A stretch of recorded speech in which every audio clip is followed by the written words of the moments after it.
Hello दोस्तों, आज मैं आपके सामने एक नई वीडियो लेके आया हूँ। जैसा कि आप लोग जानते हैं कि मेरी पिछली वीडियो में आप लोगों ने जाना था कि हम किस तरह से इनकम टैक्स डिपार्टमेंट की वेबसाइट पर खुद को रजिस्टर कर सकते हैं। मैं अपनी इस वीडियो में आपको बताऊंगा कि किस तरह से आप लोग अपना ITR-1 ऑनलाइन फिल कर सकते हैं।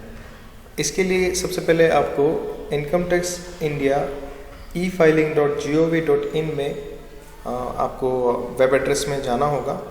इसको आपको लिख कर और एंटर दबाना होगा। एंटर दबाने के बाद आपके सामने ये विंडो ओपन होगी।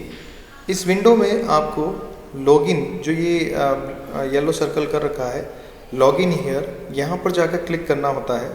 इसको जब आप क्लिक करेंगे तो आपके सामने नई विंडो ये ओपन हो जाएगी, जिसमें कि जो आपने पहले यूज़र आईडी और पासवर्ड क्रिएट किया था रजिस्ट्रेशन के समय, वो आपको डालना होता है। आपका यूज़र आईडी आपका पैन नंबर होता है और पासवर्ड जो आपने डाला होता है वही आपको लिखना है। उसके बाद में आपको अपनी डेट ऑफ बर्थ लिखनी है, कैप्चा लिखना है और लॉगिन का बटन आपको प्रेस करना है। इसको प्रेस करने के बाद जब आप लॉगिन करेंगे तो लॉगिन विंडो आपके सामने ओपन हो जाएगी। ये आपका अकाउंट होगा।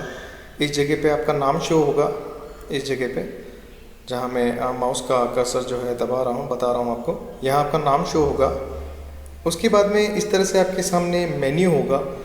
आपको अपना ITR-1 फिल करने के लिए ई फाइल वाले ऑप्शन पे जाकर अपना माउस कर्सर रखना होता है। जब आप इस तरह से ई फाइल पे अपना कर्सर ले जाते हैं तो ये ऑप्शंस ओपन हो जाते हैं। अब आपको यहाँ पर prepare and submit online ITR, इस जगह पे आपको इस लिंक पर क्लिक करना होता है। यहाँ क्लिक करने के बाद आपके सामने एक विंडो ओपन होगी, जिसे आप इस तरह से देखेंगे। ये विंडो ओपन होने के बाद में आपको अपना पैन नंबर यहाँ भरना होता है और असेसमेंट ईयर, जिस असेसमेंट ईयर के लिए आपको ITR फाइल करना है, ये डिटेल आपके फॉर्म 16 में दी हुई होती है। उसमें असेसमेंट ईयर लिखा होता है, तो वो आपको फिल करना होता है, चूज़ करना होगा। ये एक टैब आता है जो नीचे जाने के बाद ईयर्स बताता है। आप लास्ट 2 साल का भी इसके द्वारा भर सकते हैं। फिर उसके बाद में आपको अपना ITR फॉर्म सबमिट जो करना है, ITR-1 या ITR-4 जो भी आप सबमिट करना चाहते हैं, उसके लिए आपको यहाँ से चूज़ करना होता है कि आपको ITR-1 फिल करना है या ITR-4 फिल करना है। क्योंकि सैलरीड लोगों को फॉर्म 16 मिलता है और उनको ITR-1 को ही भरना होता है अपना इनकम टैक्स रिटर्न भरने के लिए, तो उन्हें ITR-1 चूज़ करना है। ITR-1 चूज़ करने के बाद उन्हें सबमिट बटन पर क्लिक करना है। सबमिट पर क्लिक करने के बाद उनके सामने ये विंडो ओपन होगी, जिसमें कि जनरल इंस्ट्रक्शन दिए होते हैं। सबसे पहले आप इन्हें ध्यानपूर्वक पढ़ लें। अगर आप ध्यान से नहीं पढ़ेंगे तो आगे आपको प्रॉब्लम फेस करनी पड़ सकती है, तो इसलिए पहले इसे आप ध्यान से पढ़ लें। उसके बाद में आपको पार्ट ए जनरल इन्फॉर्मेशन पे क्लिक करना होता है। ये क्लिक करने के बाद आपके सामने ये पेज ओपन होता है, जहाँ पर कुछ डिटेल पहले से भरी हुई होती है और कुछ डिटेल आपको भरनी होती है। आपका नाम, first name, last name, middle name, आपका आधार नंबर अगर लिंक नहीं है तो आपको यहाँ पर आधार नंबर लिख देना है अपना, और वो भी आपको मैं लिंक करने का तरीका आपको एक नई वीडियो से बता दूंगा। आधार अगर आपके पास नंबर अवेलेबल नहीं है तो जो एनरोलमेंट के टाइम पे जो आपको स्लिप मिली है, वो आप यहाँ पे एनरोलमेंट नंबर भर सकते हैं। अपना date of birth, mobile, email address और आपका जो एड्रेस है वो भी आपको यहाँ पर फिल करना होता है। देन आपको नेक्स्ट बटन पे क्लिक करना होता है। नेक्स्ट बटन पे क्लिक नहीं करना है, अभी आपको ये पूरा फॉर्म फिल करना है। तो आप नीचे जब स्क्रॉल करेंगे तो आपके सामने ये विंडो और ओपन होगी, जहाँ पर पहले वाले पेज से ही ये एड्रेस वगैरह सब फिल करना है। उसके बाद में आपको एम्प्लॉयर की कैटेगरी को चूज़ करना होता है, यानी कि आप गवर्नमेंट अगर एम्प्लॉय हैं तो यहाँ गवर्नमेंट आएगा, अगर आप पब्लिक सेक्टर से हैं तो पब्लिक सेक्टर आएगा, या अदर से हैं तो अदर आएगा। अगर आप भारत में ही रहते हैं तो रेजिडेंट यहाँ फिल करना होगा आपको। और जब यहाँ रिटर्न फाइल कब किया जा रहा है, यानी ड्यू डेट क्या है, अगर आप ड्यू डेट से पहले या फिर ड्यू डेट के दिन कर रहे हैं तो आपको यही ऑप्शन सेलेक्ट करना है जो यहाँ पर मैंने बता रखा है। और अगर आप रिवाइज्ड नहीं भर रहे हैं, यानी पहली बार अपना रिटर्न फाइल कर रहे हैं इस ईयर में, तो आपको यहाँ पर ओरिजिनल ही भरना है। देन आपको इसको सेव ड्राफ्ट करके और नेक्स्ट बटन पर क्लिक करना है। इससे आप नेक्स्ट बटन पर क्लिक करने पर नेक्स्ट विंडो पे पहुंच जाएंगे।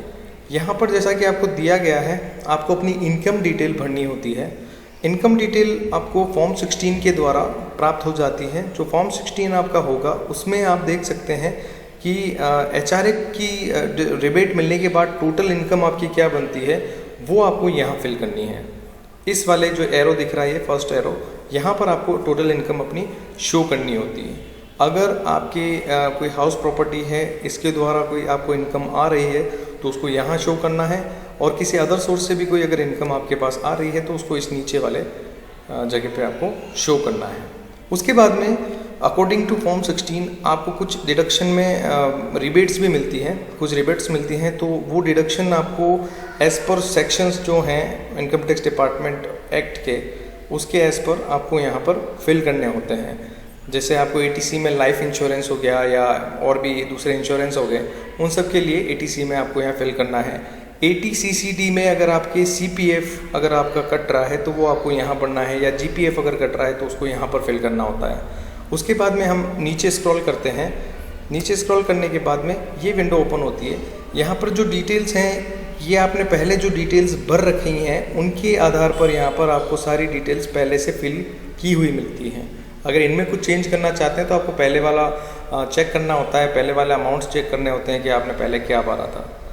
उसके बाद में आपको बैलेंस टैक्स रिलीफ यहाँ पर आ जाता है। ये सारी डिटेल्स ऑटोमेटिक भरी हुई आती है, आपको यहाँ कुछ नहीं करना होता है अमूमन। अगर कुछ करना होता है या कोई कॉम्प्लिकेशंस हैं तो आप चेक कर सकते हैं कि इस सेक्शन के अंदर कौन सी चीज़ें आती हैं। उसके बाद सेव ड्राफ्ट करके आपको वापस से नेक्स्ट बटन पे क्लिक करना होता है। इस बटन पे क्लिक करने पर आप इस विंडो पे पहुंच जाएंगे। यहाँ पर ध्यान देने की बात यह है कि टैक्स डिटेल्स वाले फॉर्म में आपको आपके एम्प्लॉयर का 10 नंबर यहाँ पर क्लिक करना होता है या लिखना होता है। 10 नंबर जो है यहाँ पे आपको लिखना होता है। इस कॉलम में आपका एम्प्लॉयर का 10 नंबर आएगा जो कि फॉर्म 16 पर लिखा होता है। उसके बाद में आपके एम्प्लॉयर का आपको नाम लिखना होता है।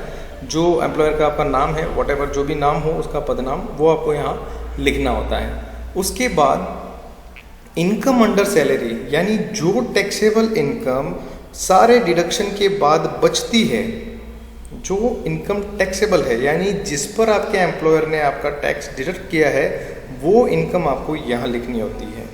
और चौथे कॉलम में आपको जो TDS आपके एम्प्लॉयर के द्वारा काटा गया है, जो अमाउंट काटा गया है, वो लिखना होता है।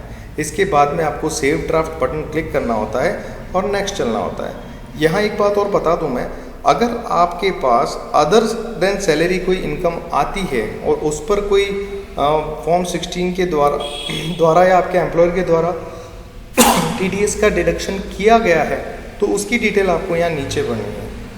और अगर आप सिर्फ एक ही एम्प्लॉयर के साथ काम कर रहे हैं तो आपको नीचे कुछ भी भरने की ज़रूरत नहीं है, या फिर आपके सोर्स ऑफ इनकम एक ही है तो आपको केवल और केवल यही वाला शेड्यूल भरना है, दूसरे शेड्यूल्स नहीं भरने हैं। इसके बाद में आपको सेव ड्राफ्ट करके और नेक्स्ट बटन पर क्लिक करना होता है। नेक्स्ट बटन पर क्लिक करने पर आपके सामने ये विंडो ओपन हो जाती है। इस विंडो को ओपन करने के बाद आपने जो पहले डिटेल्स भरी है उसके अकॉर्डिंग ये सारी चीज़ें पहले से भरी हुई आ जाती है।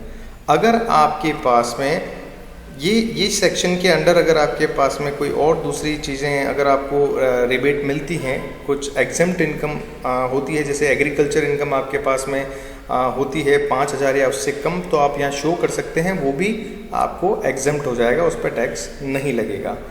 ये सब फिल करने के बाद आप स्क्रॉल करेंगे, स्क्रॉल डाउन करने पर नीचे आपको ये मिलेगा।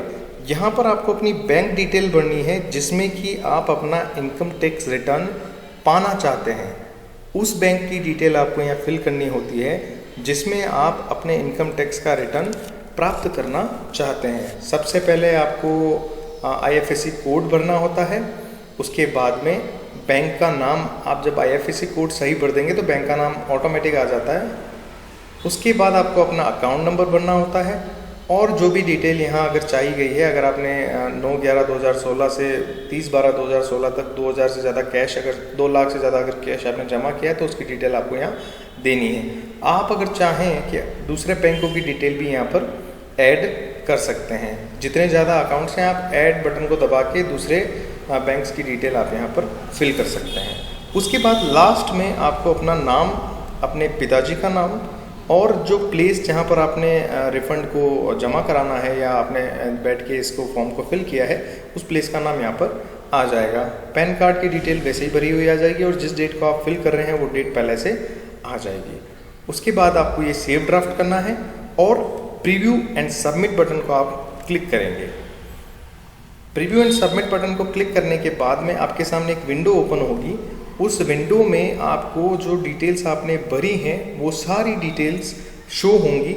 आपको उसे चेक करना है कि कहीं पर कोई डिटेल गलत तो नहीं है या कोई डिटेल में एडिट करने की अगर रिक्वायरमेंट होती है तो नीचे एडिट का बटन होता है, उसे आप क्लिक कर सकते हैं और वो डिटेल वापस एडिट कर सकते हैं। और फिर प्रीव्यू एंड सबमिट बटन को क्लिक करेंगे तो आपको वापस से प्रीव्यू दिखेगा जो भी डिटेल्स आपने भरी हैं उन सब का। एंड देन आप सबमिट का बटन क्लिक करेंगे तो आपका जो रिटर्न है वो सबमिट हो जाएगा। इसके बाद में आपको सबमिट करने के बाद में आप एक्नॉलेजमेंट स्लिप ले सकते हैं जो कि ई फाइल वाले ऑप्शन में ही आपको उसका ऑप्शन मिल जाएगा। ई फाइल वाला जो मेन्यू है उसको क्लिक करने पर आपको अपना एक्नॉलेजमेंट शीट मिल जाएगा या फिर आप व्यू रिटर्न्स एंड फॉर्म में जाकर भी अपने एक्नॉलेजमेंट शीट ले सकते हैं। तो इस तरह से मैंने आपको बताया कि आप किस तरह से घर बैठे अपना जो ITR 1 है उसे आप सबमिट कर सकते हैं। नेक्स्ट वीडियो में आपको मैं बताऊंगा कि आप किस तरह से उसे जो ITR 1 आपने सबमिट किया है उसे आप किस तरह से ई-वेरीफाई कर सकते हैं घर बैठे ही। आपको जो एक्नॉलेजमेंट स्लिप है उसे CPC के ऑफिस बेंगलोर भेजने की ज़रूरत नहीं है। अगर आपकी इनकम, ये तभी हो सकता है जब आपकी इनकम, टैक्सेबल इनकम 5 लाख या 5 लाख से कम है। अगर आपकी इनकम 5 लाख से ज़्यादा है तो ई-वेरीफाई करने का ऑप्शन आपको नहीं मिलेगा। Thanks for